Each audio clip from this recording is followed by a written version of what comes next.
You're getting to know these intrepid adventurers then. Alex and his little brother Brad, trying to swim with the big fish, both seem out of their depth. And Julia, the love of Alex's life, and he the love of hers. What about Conrad, a bold fellow, you might say, or maybe you'd say arrogant. And then there's Captain Fliss, strong, forthright, stubborn. She appears somewhat immune to Conrad's charms, so far at least. Let me reassure you, you help them to make some decisions they'll value later on. You're doing well.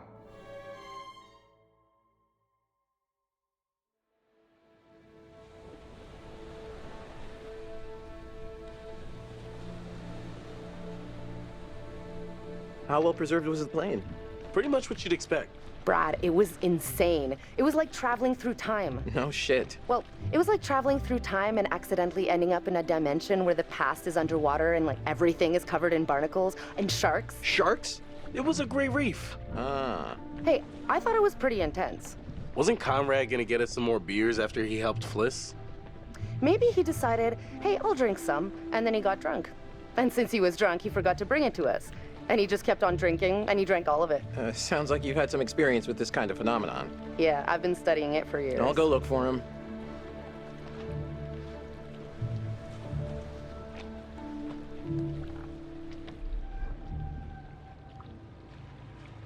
Hey there, polar bear. You good? Sorry, I was just thinking about how crazy our dive was. Can you believe what we just got to experience?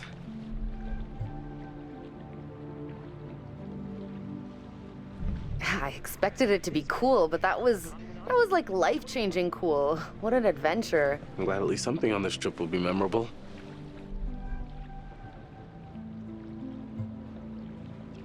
Every trip we take together is memorable.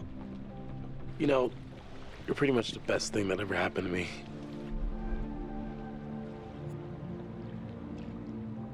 I love you, Alex.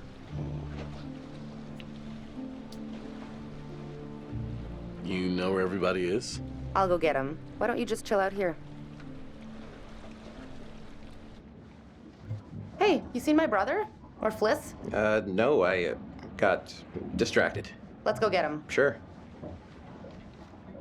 So, which one is, you know, where the magic happens?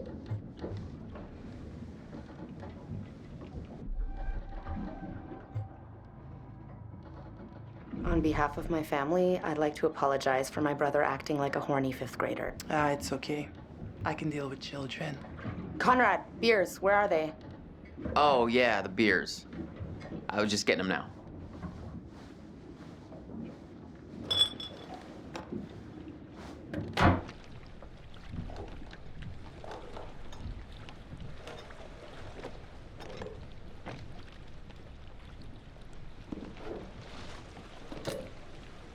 All right, now that everybody's here, let's take a look at the navigator's pad we found. Maybe we can figure out why the plane was out here. Where'd you put it? It's in your case. Okay, I'll go get it. Hey.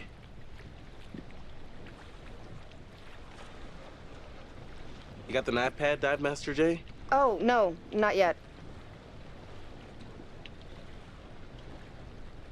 You all right? You seem kind of preoccupied. Nah, I'm good. Sorry. Didn't realize I was spacing out. I'm sorry, can you just give us a moment here?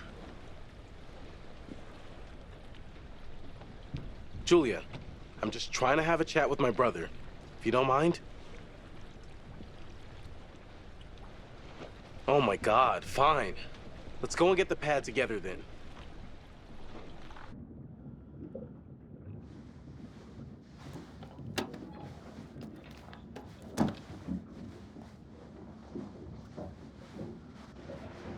Come here, you vixen. Easy, Tiger. We should get back. Right here.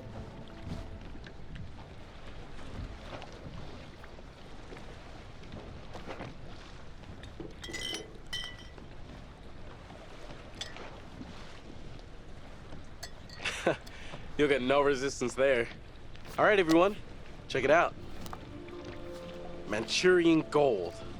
Who wants to find some sunken treasure? So what do you think, Captain? Coordinates? Those are coordinates, all right. Maybe the plane's destination? You think we could get there by tomorrow? It takes a couple hours if the weather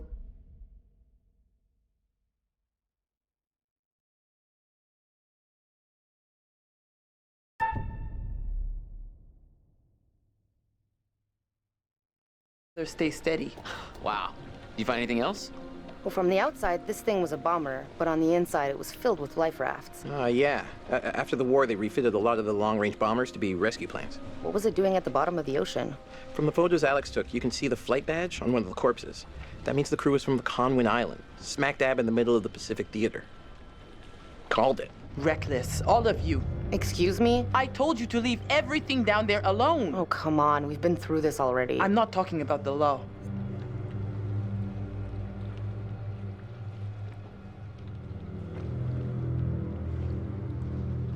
Well, don't everyone talk at once?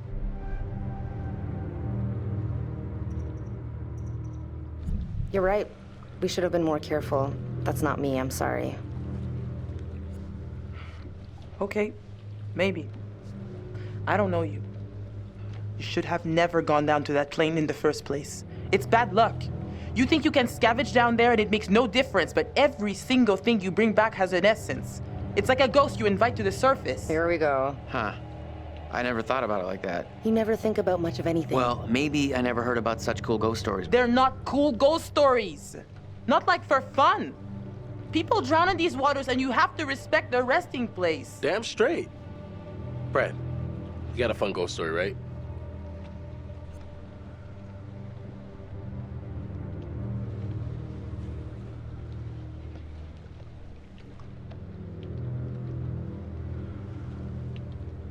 Yeah, I heard a story. Happened right around here, too. Let's hear it.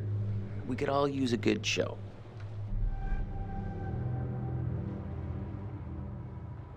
I don't know if Brad is really the scary type, you know? Well, don't get too confident. This is a pretty scary story.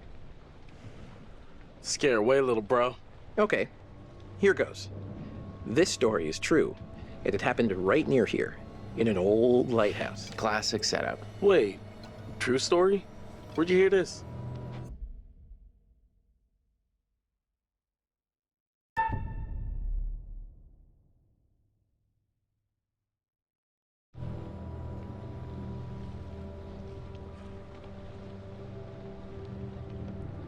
If you need to know, it's ripped right from the rotting pages of the terrifying, ancient in-flight magazine I was perusing on our way here. The lighthouse stood atop an atoll, isolated from the rest of the world, a lone beacon in the night, a sailor's respite. The lighthouse keeper would hear the waves pounding the rocky shore. One misty morning, he comes upon a woman, covered in blood. She's stumbling down the beach. He hurries to her aid, and she falls into his arms, sobbing. As he hurries her back to the lighthouse, he asks where she's from. He doesn't waste any time. Smooth.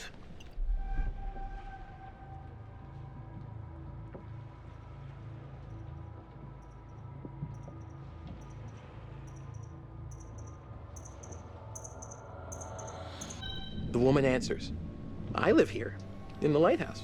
My parents are upstairs right now. Twist. Of course, the lighthouse keeper says, that isn't so. Of course, he's lived there alone for years. And the woman becomes hysterical and insists her parents are upstairs. So, they go to the top of the lighthouse, and there, splayed out on the floor, is a man and a woman brutally murdered with an axe. Always an axe. I mean, do people even use axes anymore?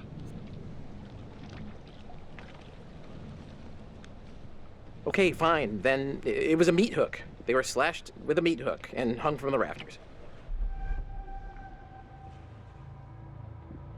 Wait a minute. Are you changing the murder weapon? I thought this was a true story. There's a lot of blood, a lot of carnage. Who's to say how it was done? Okay, so who did it?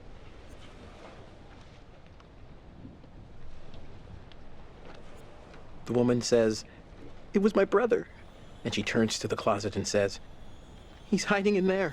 Oh, great. Blame the brother. So the lighthouse keeper creeps over to the closet, opens the door, and sure enough, there's a man inside. But he sliced out his own insides with a meat hook. Horrified, he looks closer to see the dead man's face in the dark. Closer. Closer. And he sees it's his own face. And then its eyes bulge out and screams. So gross. Horrible. Hey, super twist. Nice. Nice one, Squire.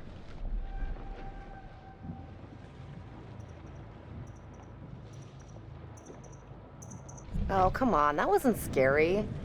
I think you told it better last time. But good effort. Okay, you've all had your fun. We should all turn in. There's some weather heading our way. No, because according to standard vessel regulation, we're all required one more beer before hitting the hay. What regulations are these? It's standard issue regulatory institutional protocol subdivision 1099. Uh-huh. Where'd you read that? The internet. Oh, so you found a website that tells you to drink beer under every circumstance. I'm just following orders, ma'am. I'm into this website. 10-4, good buddy. And I'm out.